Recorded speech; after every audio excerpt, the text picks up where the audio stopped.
Welcome. Today we are learning very important concept variation और proportion. Simple example लेते हैं. हम लोग फोटोकॉपीज निकालने गए. आप लोग उसको बोलते हो जेरोक्स.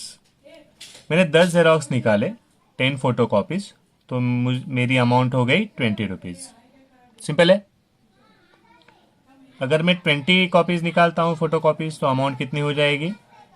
40 रुपीज. अगर मैं 15 कॉपीज निकालता हूँ तो amount will be 30 rupees. Okay. यहाँ पे मुझे क्या पता है? 1 कॉपी इज 2 रुपीज. तो अगर फोटोकॉपीज बढ़ती है, फोटोकॉपीज अगर बढ़ती है तो अमाउंट भी बढ़ती है, 20 to 40 रुपीज. अगर मैं फोटोकॉपीज कम लेता हूँ तो अमाउंट भी कम हो जाती है. ओके. दोनों एक ही डायरेक्शन में मूव कर रहे हैं. Okay. Suppose this is A and this is B. तो ए बढ़ेगा तो बी भी उसी डायरेक्शन में जा रहा है. अगर ए कम हो रहा है तो बी भी कम हो रहा है. This is called direct variation. Like in this example, अगर ए बढ़ रहा है 10 to 20 तो बी भी बढ़ रहा है 20 to 40. अगर ए कम हो गया 20 to 15 तो बी भी कम हो गया 40 to 30. सिंबॉलिकली हम लोग लिखते हैं A variation B. This is alpha. This is alpha. आप लोग ऐसे लिखते हो तो अच्छा रहेगा.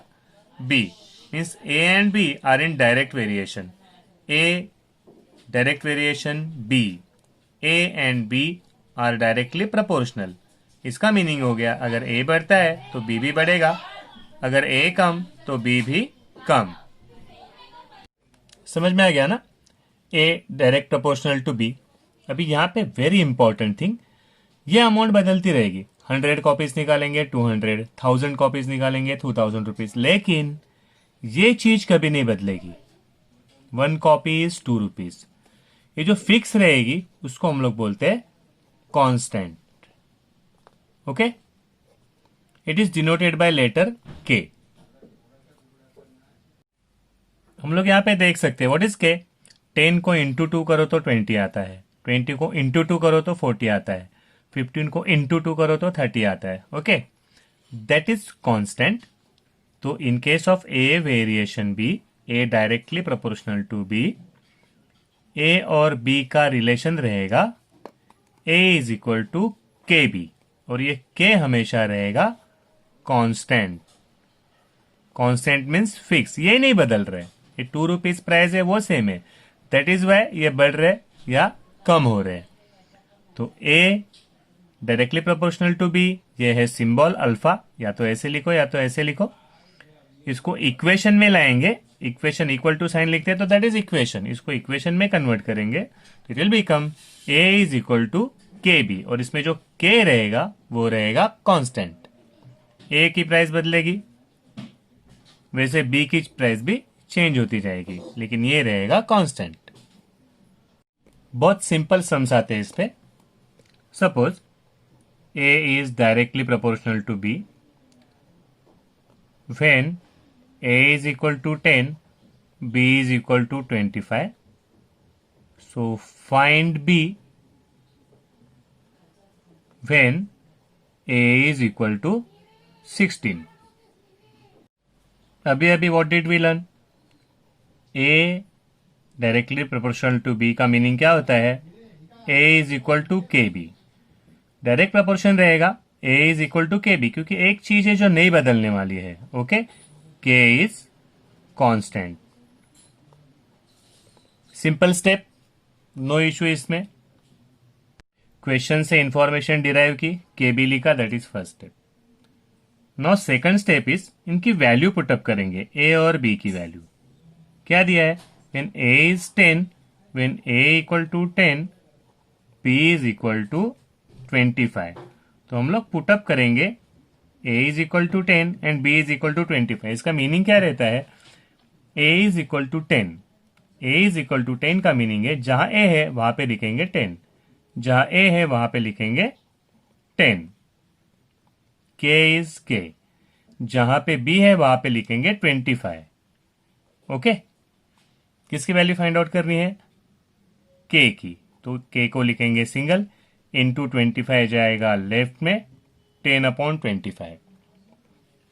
अभी 10 is 5 into 2 and 25 is 5 into 5, तो k का आंसर आया 2/5.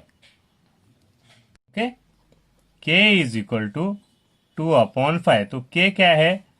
Constant of variation. ये हो गई अपनी second step. This is our second step. आराम से फोटोकॉपी निकाल रहे थे. कांस्टेंट कितना आया था? 2 रुपीज, क्योंकि एक कॉपी का था 2 रुपीज. अभी यहां पे कांस्टेंट आया 2/5. फिर सेकंड और फर्स्ट स्टेप मिलके, सेकंड स्टेप क्या थी? k इक्वल टू 2/5, और फर्स्ट स्टेप क्या थी? a equal to K B. ये दोनों मिलके बनेगी थर्ड स्टेप. क्या रहेगी third step? k is equal to 2/5 का मीनिंग क्या है? In the place of k 2/5. Okay, तो in the place of k हम लोग लिखेंगे a equal to 2/5 b. This is our equation of variation. First step information a equal to K B. Second step a and b की value भर दी, तो answer आया k is equal to 2/5. Third step, दोनों step मिला के third step, k की value आई थी k is equal to 2/5. We put up in first equation. यहाँ पे हो गया a is equal to 2/5 b. जैसे फोटोकॉपी में 2 रुपीज था, 2 रुपीज का रिलेशन था. Okay, 40 copies 80 rupees, 100 copies 200 rupees. वैसे यहाँ पे a और b का रिलेशन है 2/5. ये कुछ भी आ सकता है. Whatever comes will write down. Third step is simple. Put up the value और आंसर फाइंड आउट करो. b की वैल्यू निकालनी है when a is equal to 16. When a is equal to 16, b is equal to what? Okay, ये मैंने ना थोड़ा सामने आपको एक साथ समझने के लिए यहाँ पे लिखा है. Actually you have to write below that. ये इसके नीचे लिखना है. ओके, यहाँ पे सामने समझने के लिए दे दिया है. Now a is equal to 16, b is equal to what? a is equal to 16, a की जगह पे 16, a की जगह पे 16, b is equal to what? Okay, फिर b यहीं पे रहेगा, 5 नीचे है, डिनोमिनेटर है, बन जाएगा न्यूमरेटर. ये ऊपर है, न्यूमरेटर है, तो बन जाएगा डिनोमिनेटर. 2 1 जा 2, 2 8 जा 16, 8 5 जा 40. b का आंसर आ गया 40. This is how to solve this examples. और एक देखते हैं.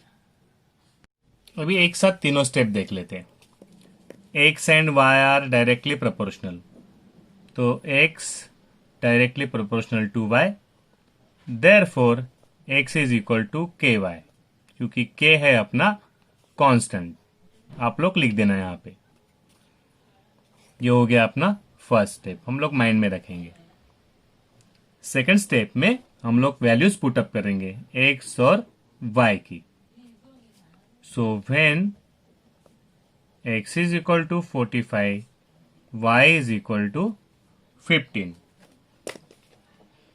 अभी हम लोग कंप्लीट प्रेजेंटेशन देख लेते हैं. सो x इज 45, x हो गया 45, k we have to find out, y हो गया 15. ब्रैकेट लिख दो चलेगा. We have to find the value of k. This is 45, ये आ जाएगा 15. 15 1 जा 15, 15 3 जा 45, तो easily k is equal to 3. k की वैल्यू आ गई 3. तो इस सम में x की वैल्यू चेंज होती रहेगी. जैसे x की वैल्यू चेंज तो y की वैल्यू चेंज, लेकिन एक चीज फिक्स रहेगी इसमें, 3. तो 3 इज अवर कांस्टेंट ऑफ हमारा इस इक्वेशन. ये कंपल्सरी है लिखना. ये हो गई हमारी सेकंड स्टेप. थर्ड स्टेप में क्या करेंगे? ये दोनों को मिला के ना, first step and second step को मिला के बनती है third step. What is third step? x equal to k y, k की जगह पे 3. ये इंपॉर्टेंट था, I should have underlined it. हाँ, आप लोग ध्यान में रखना व्हाइल सॉल्विंग. ये दोनों को मिला के बनेगा थर्ड स्टेप. क्या है दोनों को मिला के? x is equal to k y, k is equal to 3, तो k की जगह पे 3, x is equal to 3 y. समझ में आ गया ना? k की जगह पे 3. This is our equation of variation. Equation of variation. और हम लोग अभी करेंगे सॉल्व। टीचर पहले चेक करेंगे आप लोगों ने ये स्टेप फॉलो किए कि फर्स्ट इक्वेशन लिख दिया, वैल्यू पुटअप की, के की वैल्यू मिल गई, फिर इक्वेशन ऑफ वेरिएशन बना लिया। अभी सॉल्व करेंगे। क्या दिया, find x when y is equal to 12। हम लोग को x फाइंड आउट करना है when y is equal to 12। अभी सबका प्रेजेंटेशन ऐसे दिखेगा। x हम लोग को फाइंड आउट करना है, 3 है 3, y इज 12, तो x इज इक्वल टू 36। ये हो गया अपना आंसर। क्वेश्चन में हमने ऐड कर दिया find y when x is equal to 30। Okay, थोड़ी जगह कम बची है तो I will show you just here, यहीं पे दिखा देते हैं। या तो आपको सिंगल वैल्यू फाइंड आउट करनी है, फिर भी ये सब सिस्टम मेथड यही रहेगा, चाहे 2 वैल्यूज फाइंड आउट करनी है, थोड़ा एडिशन हो जाएगा। अभी क्या हुआ है, we have to find y when x is equal to 30। x is equal to 30, y is equal to what, हम लोग अभी करेंगे फाइंड आउट। मेथड सिंपल है, जस्ट एक स्टेप बढ़ गई। x is equal to 3y, x is 30, तो ये हो गया 30 इक्वल टू, तो equal to 3y 3y। Now किसकी वैल्यू निकालनी है, y की, तो ये इंटू 3 यहां पे हो जाएगा अपॉन 3, 3 1 जा 3, 3 10 जा 30, तो y is equal to 10, y is equal to 10। ये हो गया अपना आंसर। आंसर को करेंगे प्रेजेंट बॉक्स में हम लोग। This is how to solve variation वाले सम। समटाइम्स इसी क्वेश्चन का टेबल भी आता है, so let us see one example of table. अच्छे प्रेजेंटेशन के लिए अगर आप इसको नीचे लिखते हो तो ये पूरा एक पेज इस पे चला जाएगा आराम से। Sometimes the same question comes in table. तभी देख लेते हैं कितने लोगों को ठीक से समझ में आया है। Read the question, m varies directly as n, तो ये हो गया direct proportion. So will write अपना answer start m alpha n, m varies directly with n। Next step फटाक से m is equal to K N, and what is k, k is constant. Okay, step 1 done. Step 2 is value fill up करेंगे। दोनों values कहां पे मिली है, यहाँ पे है, यहाँ पे हम लोग को फाइंड आउट करना है। This value this value this value है to find out. m 27 n 36 दोनों वैल्यू मिली है, will put up the values when m is 27, n is equal to 36। At that time m की वैल्यू है 27, k we have to find out, and n is 36। Bracket लिखेंगे, k की value find out करनी है तो 27 into 36 यहाँ पे हो जाएगा अपॉन 36। किसके टेबल वाले नंबर है, this numbers come in table of 9, 9 3 जा 27, 9 4 जा 36। ये है 9 into 3 and this is 9 into 4।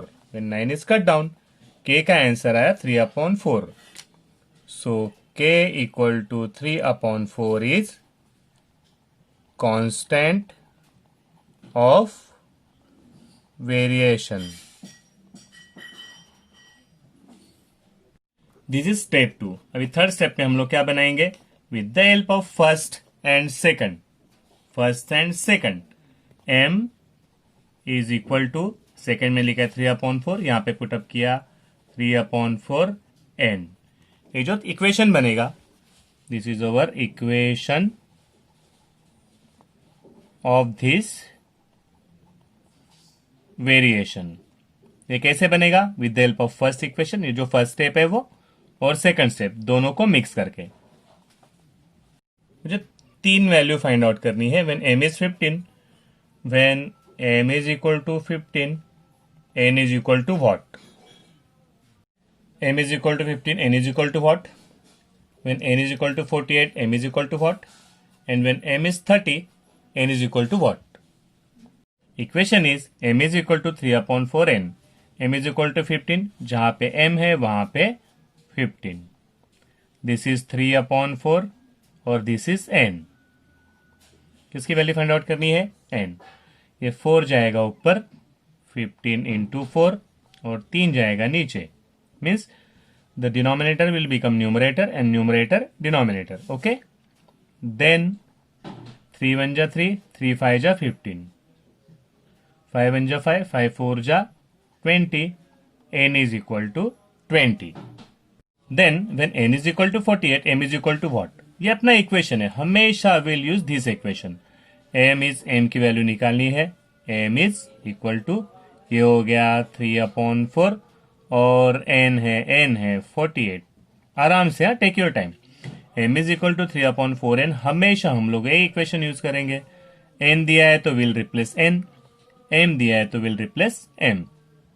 आराम से अभी यहीं पे सॉल्व करना है. यहाँ पे क्या था, n की वैल्यू निकालनी थी, इसको शिफ्ट कर दिया. अभी ऑलरेडी m की वैल्यू निकालनी है तो यहीं पे हम लोग सॉल्व करेंगे. ये क्या है, 12 4 जा 48, ये 3/4 और ये 48 कौन है, 12 इंटू 4. ओके, कैसे भी कट करो आंसर तो वही आएगा.